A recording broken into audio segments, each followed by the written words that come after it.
विधानसभा निवडणुकीमध्ये राज्यभरामध्ये महायुतीला मोठं यश मिळालंय, विजय मिळालेला आहे आणि असं असलं तरीही रायगड जिल्ह्यातील वाद काही गेला संपत नसल्याचं पाहायला मिळतंय। शिवसेनेने तर आता राष्ट्रवादीला उघडपणे बाजूला ठेवायला सुरुवात केली। कर्जत येथे महेंद्र थोरवे यांनी नवनिर्वाचित आमदार आणि मंत्री यांच्या सत्कार सोहळ्याचं आयोजन केलं होतं। मात्र या कार्यक्रमापासून राष्ट्रवादीला 4 हात लांब ठेवण्यात आल्याची जोरदार चर्चा आहे। निमंत्रण पत्रिकेपासून बॅनरपर्यंत कुठेही राष्ट्रवादीचा साधा नामोल्लेखही नव्हता। तर मंत्री अदिती तटकरे आणि खासदार सुनील तटकरे यांना वगळून शिवसेना भाजपाच्या आमदार खासदारांचा सन्मान करण्यात आला।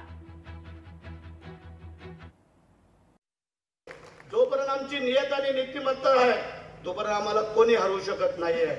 आम्हाला बरेचशा लोकांनी प्रयत्न केला पण त्यांचा सत्यानाश झाल्याशिवाय राहणार नाही, हा माझा आज तुम्हाला शब्द आहे।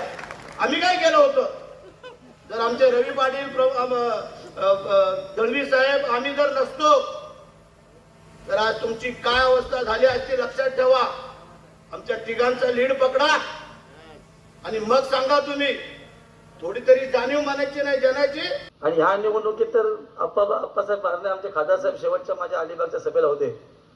महोदयांनी आम्हाला बोलू दिलं नाहीये, सभा माझी आहे पण तुम्ही थांबा मला जायचं आहे, हे नेहमीचं कारण त्याच्या समोर आलं। पण हे बरं नव्हतं असं माझं म्हणणं आहे। तर दिवस प्रत्येकाचे येतात आणि वसंतशेठना माहित आहे की आम्ही त्याच पट्टीतले खेळाडू आहोत।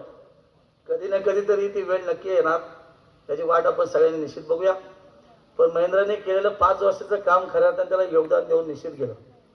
खरं तर ती निवडणूक त्यांच्यासाठी जरी कठीण होती तरी शेवटच्या ओव्हरमध्ये शेवटच्या 1 बॉल शिल्लक असताना त्याला 5 धावा पाहिजे होत्या आणि धावा खरंच त्यांनी धावून काढल्या। 6 मारला नाहीये तरी धावून काढल्या। लोकशाही मराठी ऐका, पहा, जागरूक रहा।